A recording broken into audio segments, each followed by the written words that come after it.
Finding Demo Surf Fishing started October 1st, 2021, and it's grown. We've got almost 1,000 followers now, weekly episodes that have come out to you. We spoke to so many different people. Well, this week, we're actually not talking to anybody. You get to hear me talk. It's going to be a little different, so I hope you're ready for that. You're listening to Finding Demo Surf Fishing. Here we go.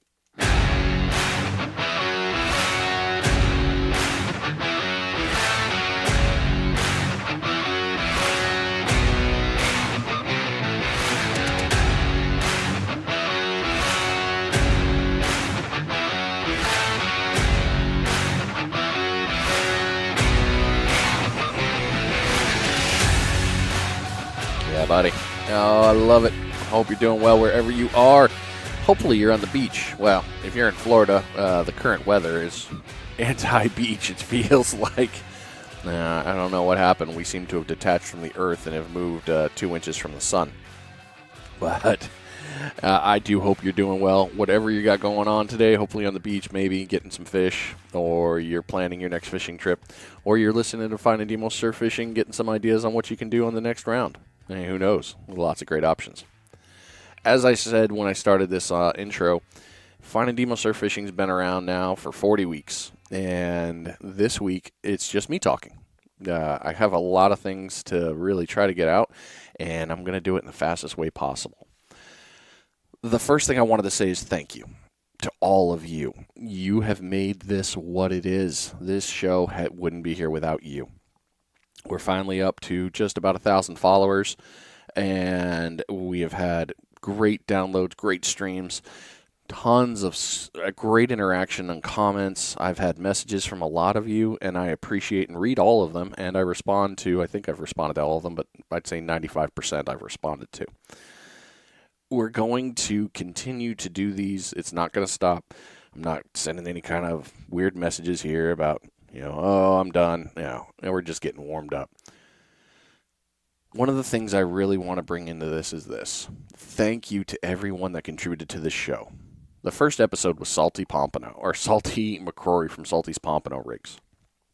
Salty kind of set me up for understanding of how to do this, and he was extremely helpful in this episode. I loved it. And then he just kept going with it, and I've been very appreciative of him ever since. We've talked to Smitty from Smitty Surf Fishing.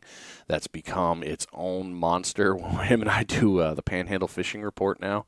We've talked to rig makers, rod makers, equipment, different pieces of equipment like Rip and Reaper Fishing, popping corks, or his pompano rigs, things like that. I was like, well, this is interesting, but it started something for me under talking with Tony Pendley from Rip and Reaper about, hey, a popping cork. Well, I didn't learn how to really use it until I went out with Bill Lipscomb of E6 Inshore Fishing Charters. Yeah, we're not going to go into the inshore. No, this is a surf show. But these pieces all started putting things into perspective for me. I never would have known about some of these pieces of equipment or people had I not started this. And in doing so has made me a better angler all across the path. It's just helped me become better. I am in no way, shape, or form a professional, and I will never claim to be. I have just been fortunate enough that I've been able to talk to a few people and learn things. Everything I have learned, I've tried to share in these episodes because they have taught me something. So I hope that this has all done something to make you better. One of the pieces that I've not done well in, but I'm trying to, and I'm okay with admitting my faults, is I haven't got into other parts of the country yet. And I told you that was something I wanted to do. I'm working on that. I've got a couple of things lined up with Mississippi, with a gentleman. His name, their show is, I believe his podcast, or not a podcast, YouTube is Saltsippy. We got Texas coming up, which I'm really excited to hear about these ones because it's, that's going to complete that one. I believe we have some Louisiana coming, so the Gulf's going to be covered.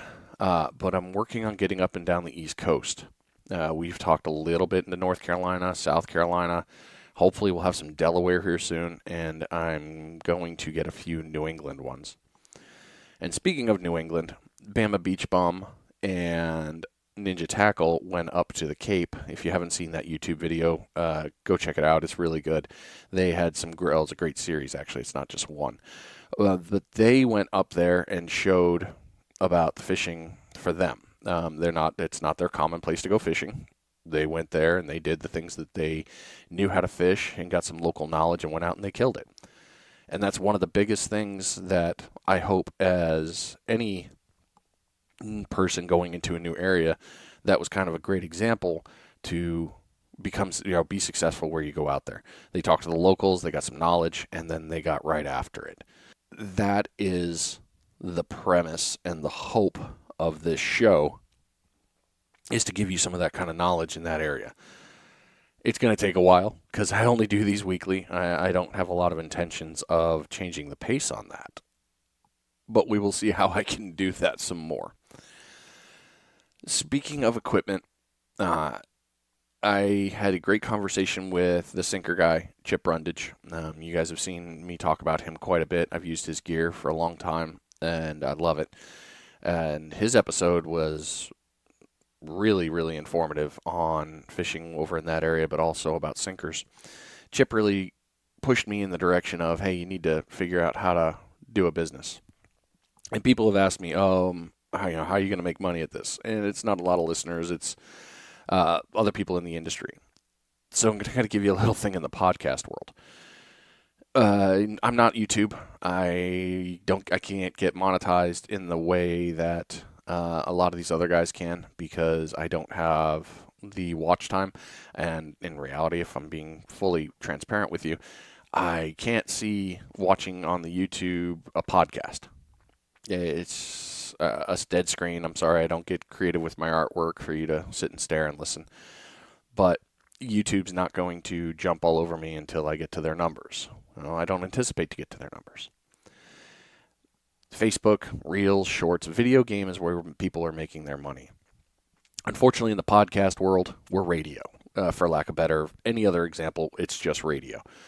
So for us to somehow monetize, to buy new equipment or maintain equipment or to get new things to make things better, or however you look at it, we rely on advertising and sponsorships.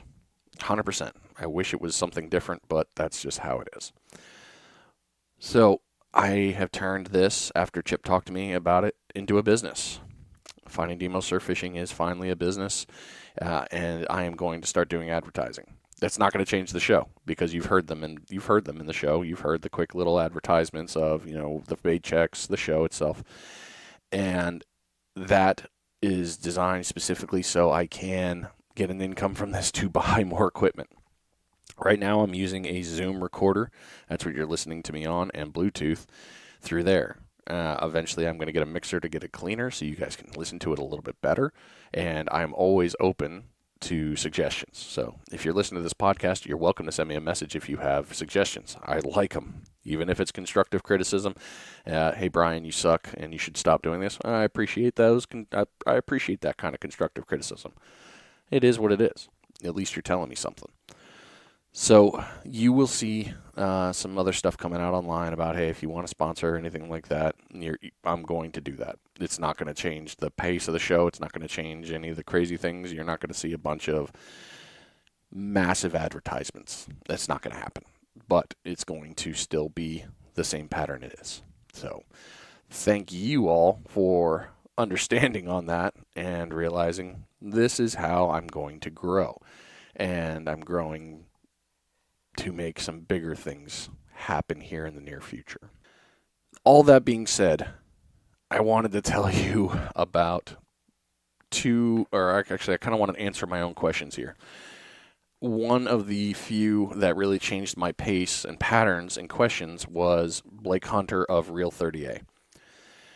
Blake brought a question up, and through our conversations, made me realize that my questions weren't really engaging enough. Granted, it's a longer show now. It's about an hour and a half, which I'm sorry if that kind of messes up your day. Thankfully, you can come back and listen to it as you go. But I realized when I talked to Blake that I wasn't giving you all enough, and especially enough things to utilize as education. Oh, now I've definitely honed it in and I've got to reel it back a little bit more, but I'm going to continue to ask these questions to help people get better in the surf. Here's a couple questions that I've been asking a lot of people, and I'm going to answer them myself because they're part of what I have learned and how to, I don't know, get better at surf fishing. Because quite frankly, that's the whole goal, right? Instead of a bunch of stuff. So, how do you plan a day of fishing? For me, I am horrible at planning. I will be the first one to admit it. I wish I wasn't, but I really am. Normally, my idea of planning to go fishing is okay, I think I got a day. I'm going to go out and I'm going to go surf fish. I'm going to go to one of probably 4 or 5 areas here in the Navarre area.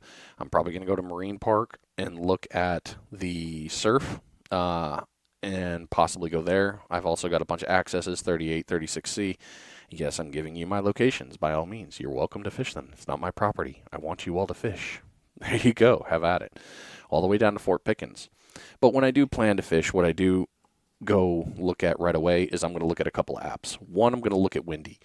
I want to know what the wind's doing, and I also want to know what the wind is scheduled to possibly do. Granted, we all know that that stuff is a crapshoot at best, but it's still a useful tool.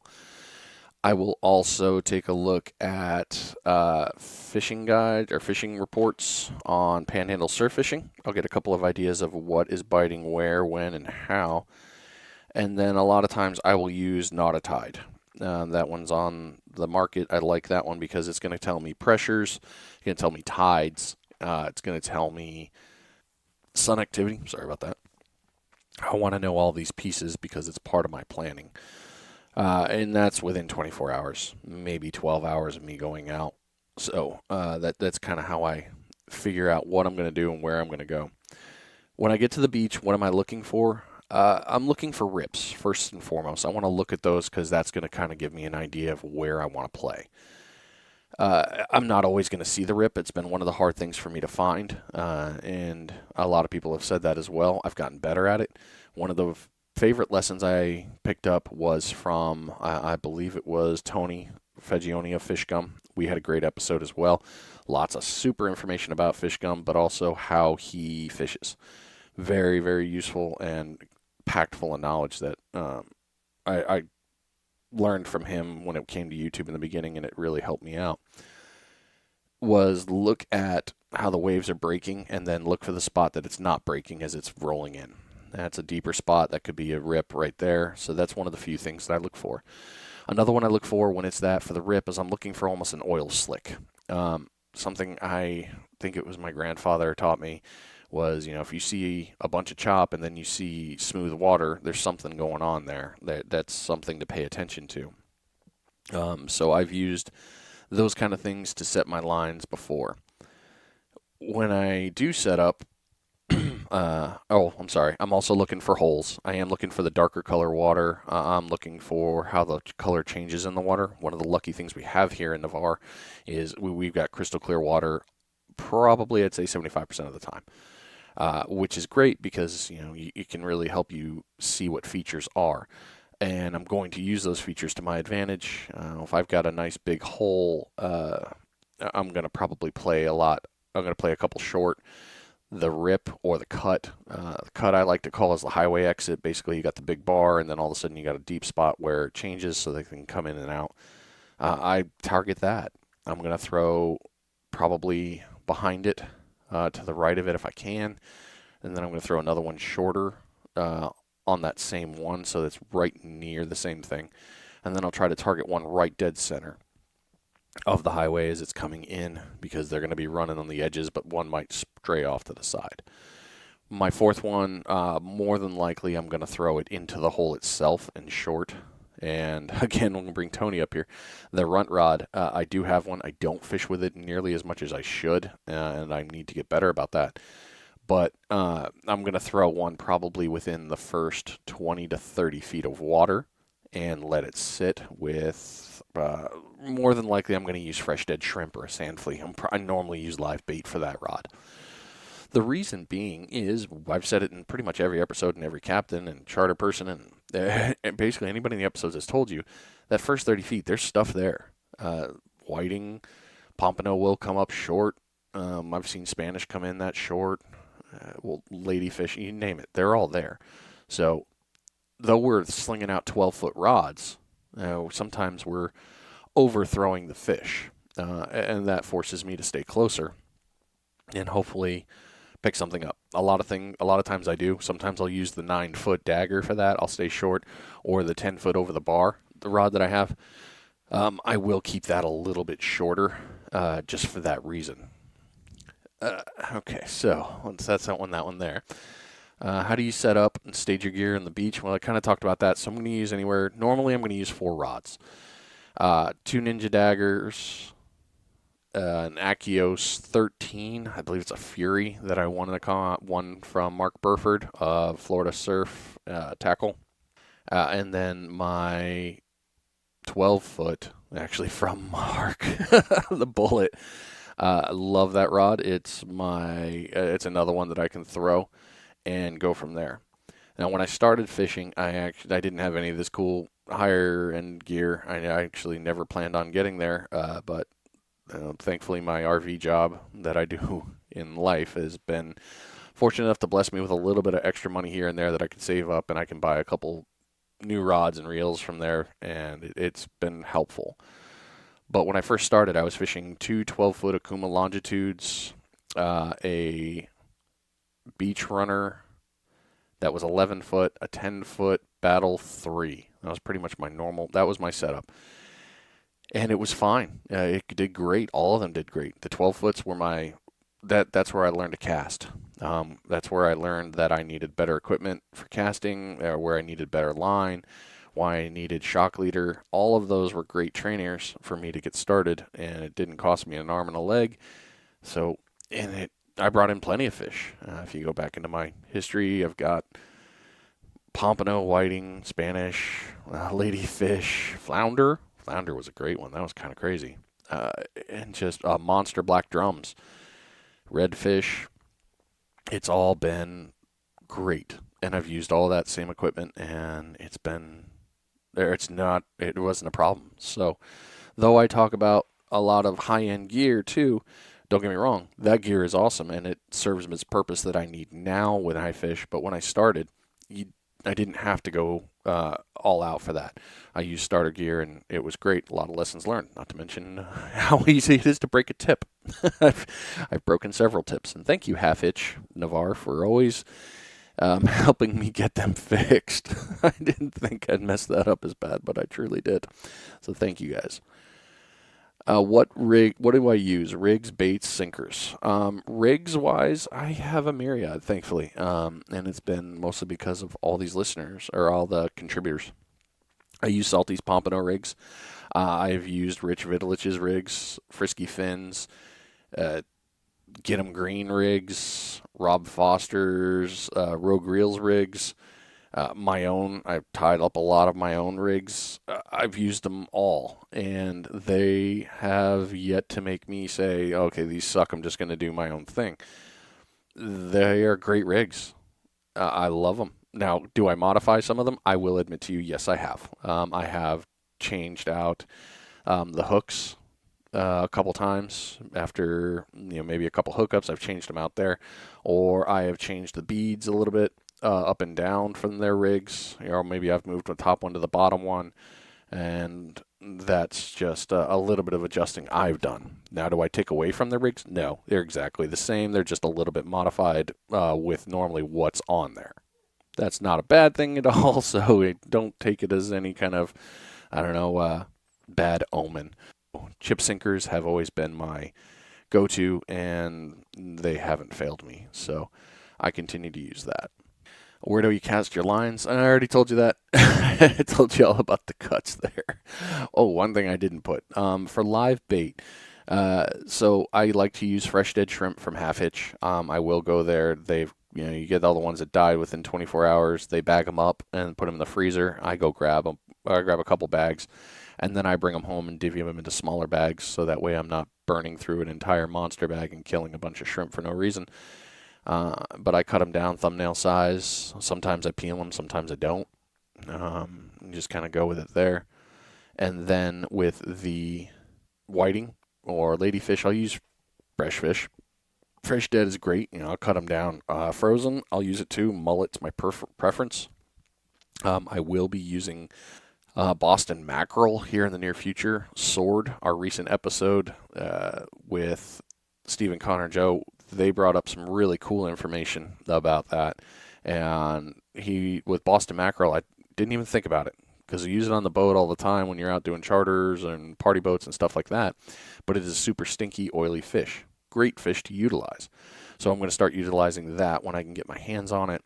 And I use that for targeting, the toothy critters or, red drum, black drum, Spanish, ladies. That's normally, the hell, ladyfish will eat anything.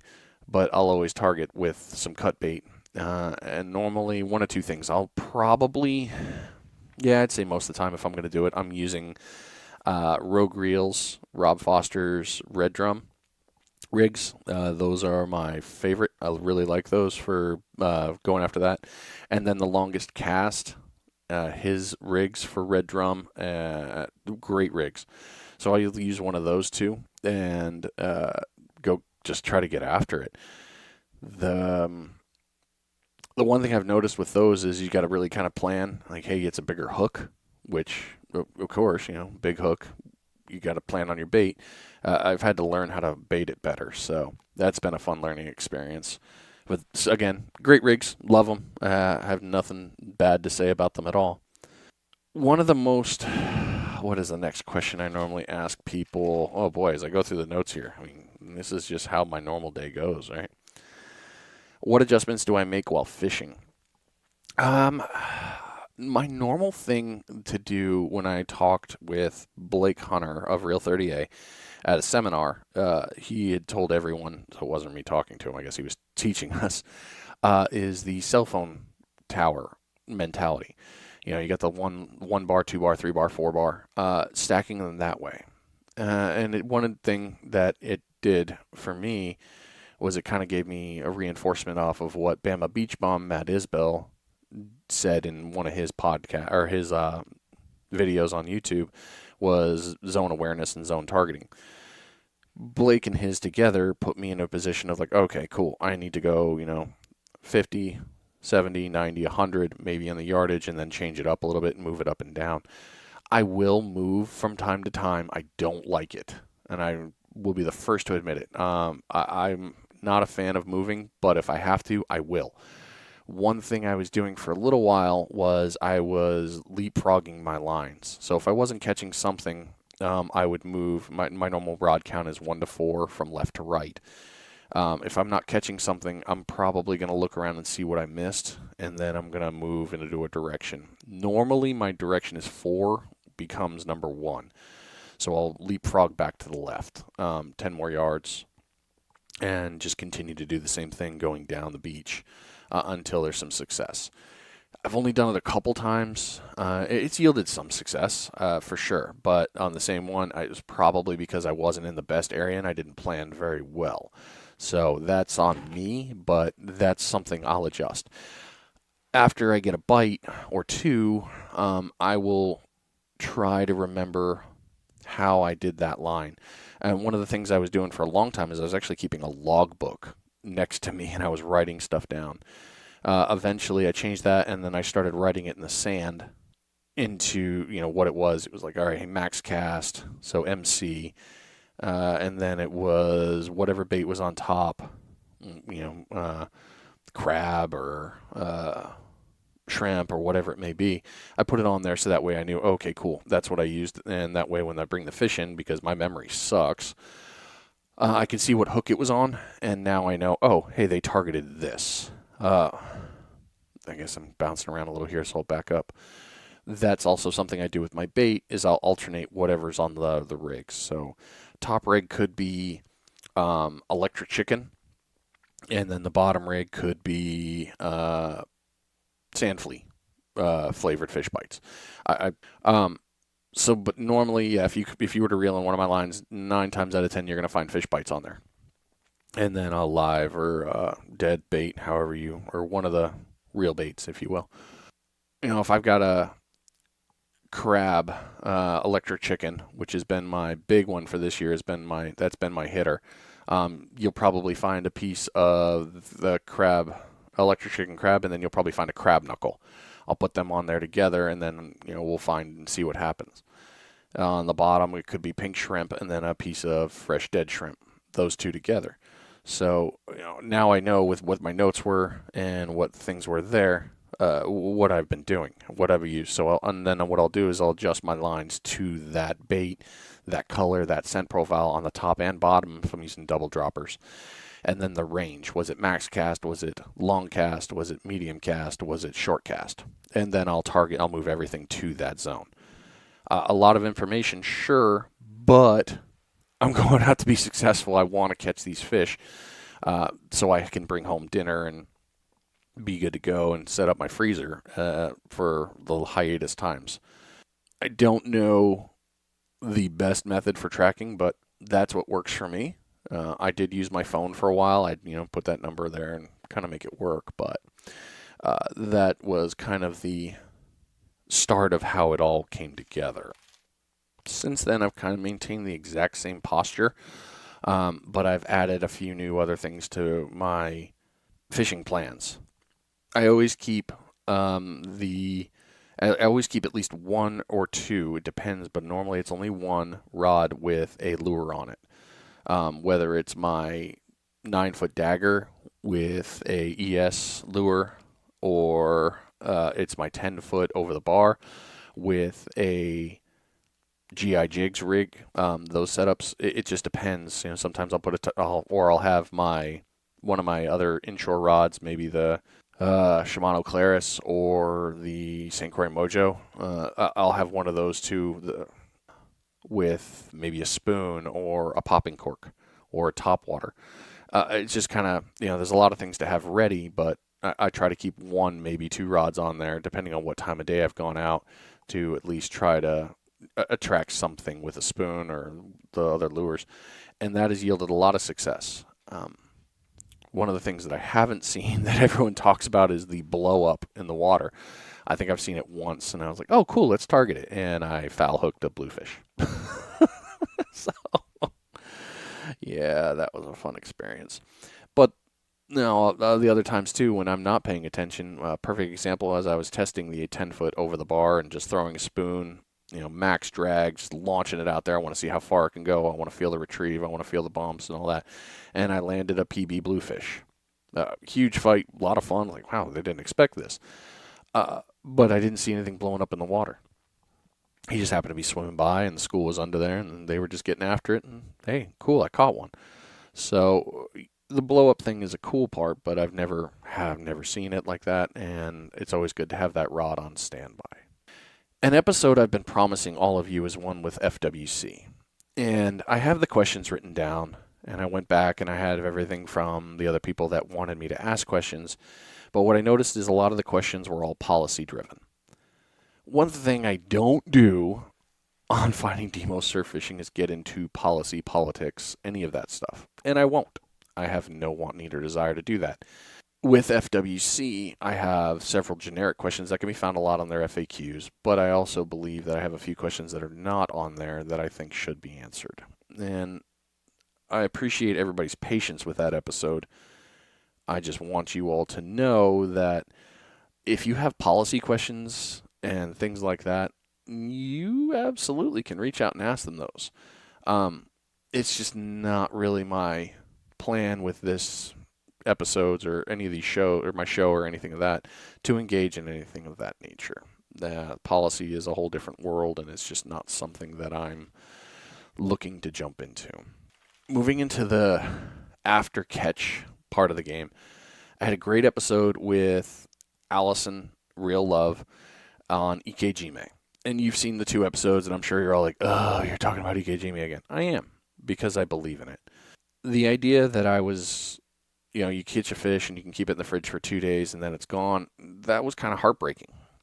It's like, man, either I got to freeze it or I got to eat it.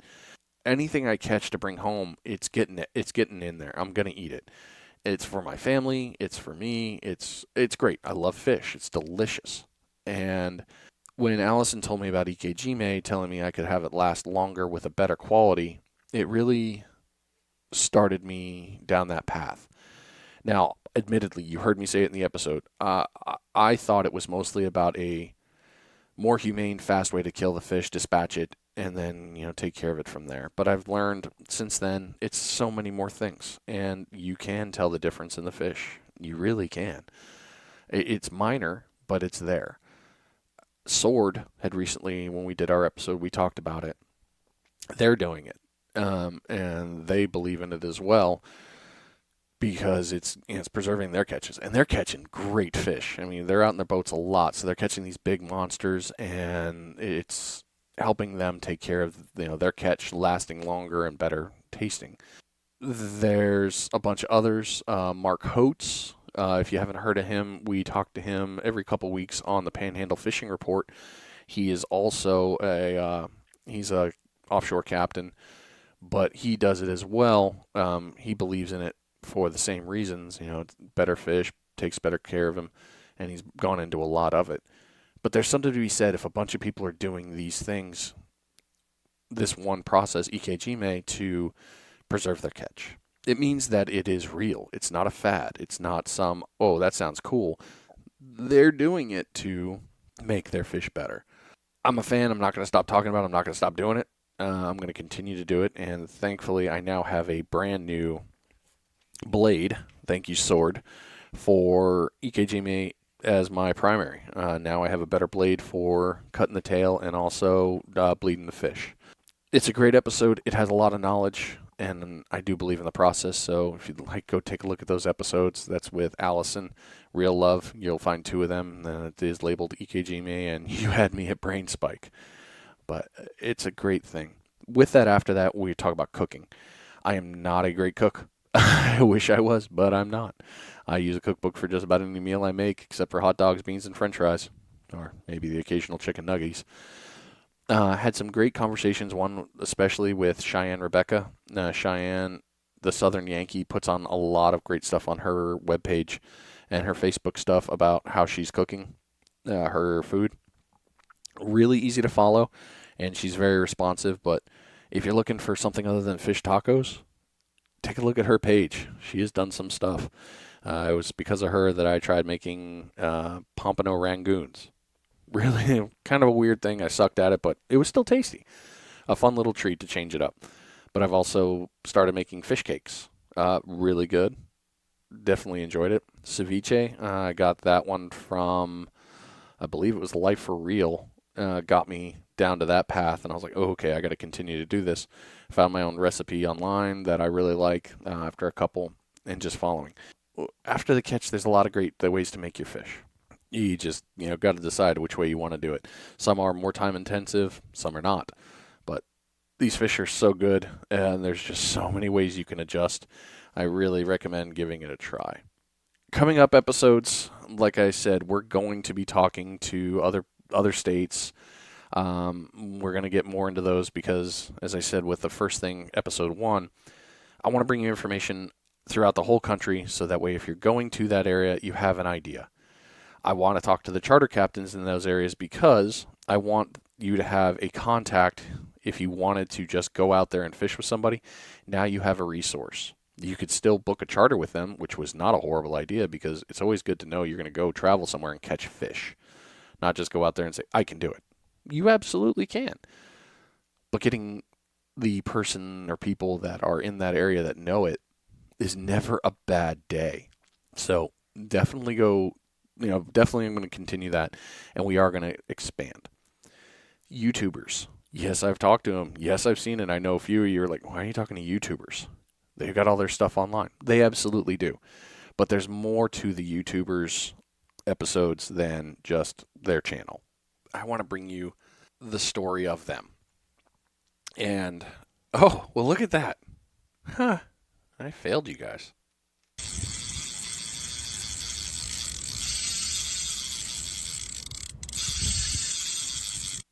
Bait check time. That's right. Actually, we're at 37 minutes. I apologize. Normally, I have my timer going when I'm talking to people. Today, I didn't.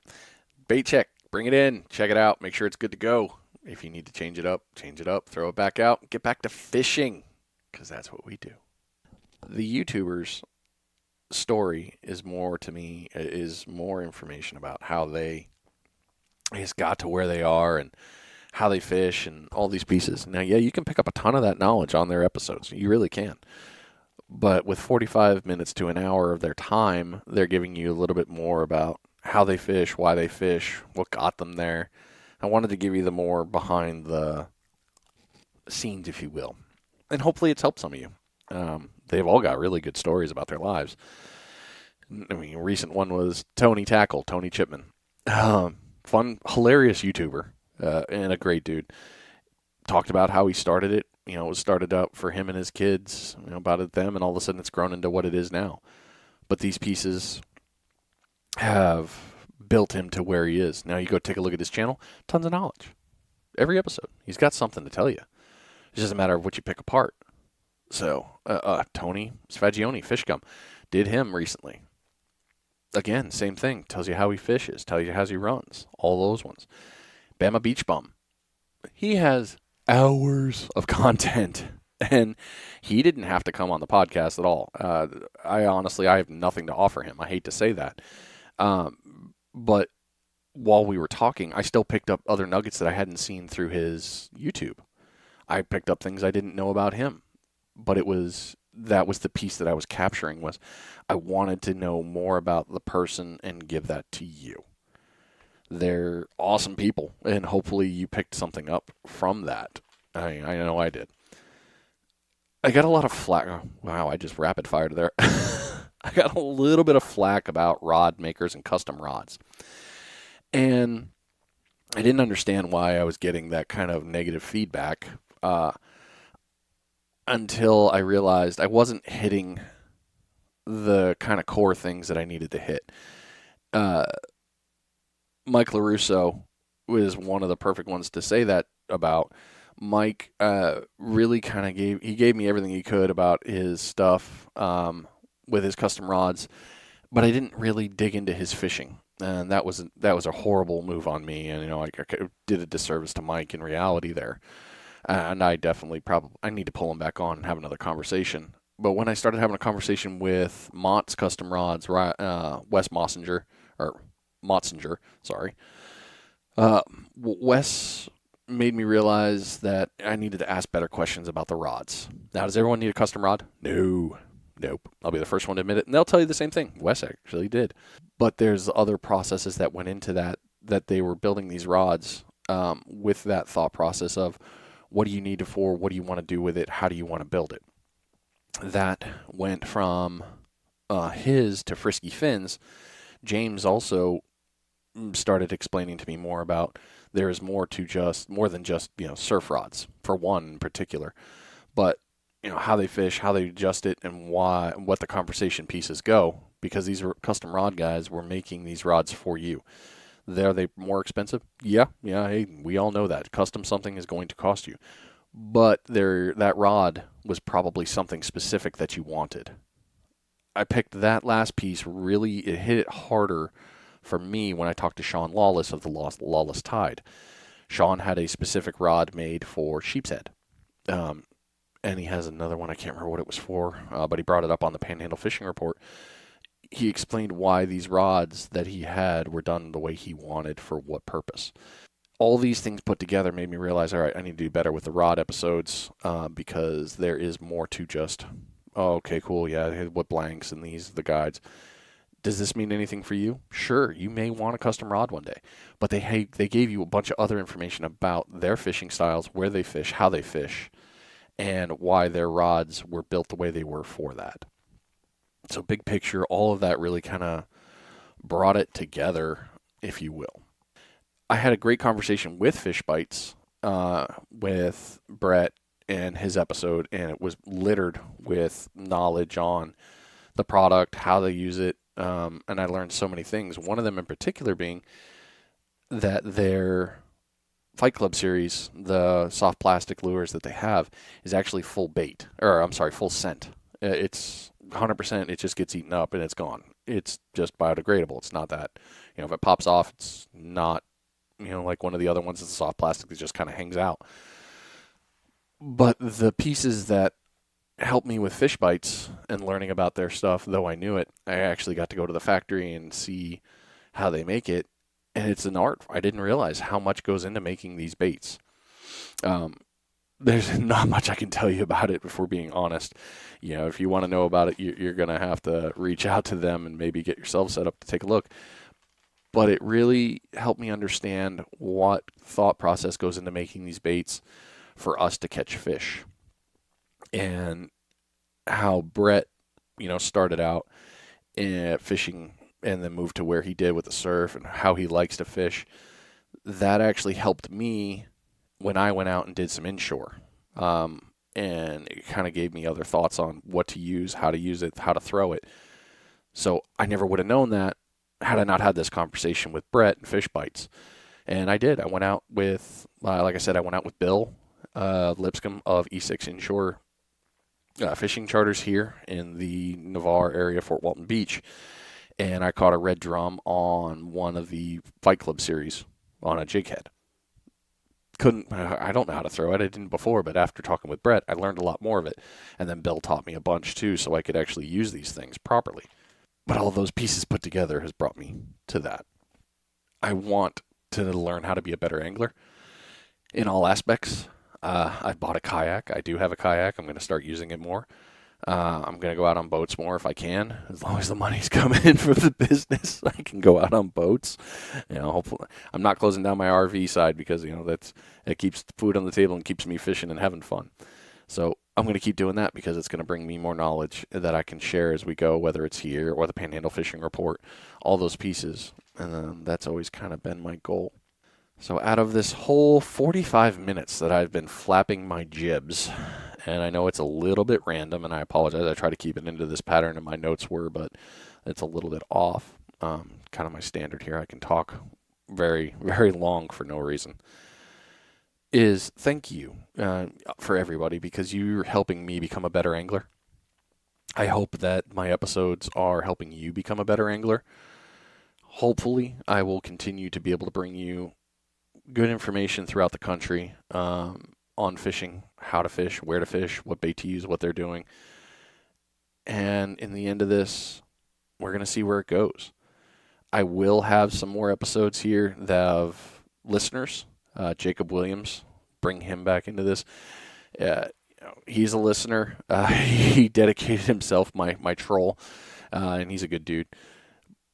But I got information out of him to help share. And there were things I didn't know about cast netting, not even a little clue about cast netting, but I have an idea of how to do it now and where to start and what to use and go from there. I've got a couple other listeners that have said, hey, I'd love to be on your show, talk about some mistakes I've made. Perfect. We all learn from mistakes. That's the best thing in the world. I mean, hell, failure is the important thing in life. If you don't fail, how are you going to know you didn't do something? Or you didn't do it right, or you need to change something. Failure is a great motivator to learn and become better. In the end of this whole thing, as I'm flapping my jibs, this whole episode was dedicated to saying thank you to you for listening, for contributing, for sharing, and thank you for letting me be a part of your day. It's a lot to ask for somebody of their time, and I'm very thankful that you let me have some of yours. So until next week, take care of yourselves. Get out there, go fishing, go forth, do great things. You've been listening to Find a Demo Surf Fishing. I will talk to you next week. I'm out.